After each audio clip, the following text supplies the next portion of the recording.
ഉയർത്തെഴുന്നേറ്റ ഋഷിയുടെ തോക്കിൽ നിന്നും ഉതിർന്നു വീണ വെടിയുണ്ടകളേറ്റ് കൊടും തീവ്രവാദികളായ അക്ബർ മൗലവിയും സൈഫുള്ളയും നിലം പതിച്ചു.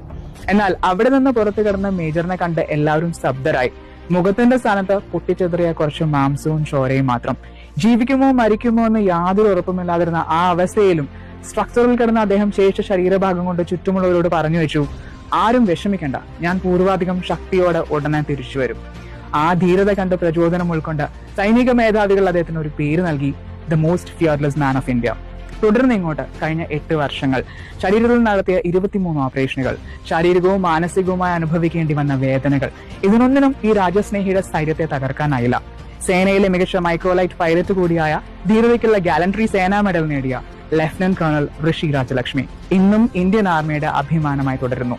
ഇത്തരത്തിലുള്ള ദേശസ്നേഹികൾ ജീവൻ പകരം വെച്ച് അതിർത്തി കാക്കുന്നതിനാലാണ് നമ്മൾ ഓരോ ദിവസവും സ്വസ്ഥതയോടെ കിടന്നുറങ്ങുന്നത്, നമ്മുടെ കുട്ടികൾ ജീവിതം ആസ്വദിക്കുന്നത്, നമ്മൾ സ്വാതന്ത്ര്യം ആഘോഷിക്കുന്നതും ഇന്ന് റിപ്പബ്ലിക് ഡേ ആഘോഷിക്കുന്നതും.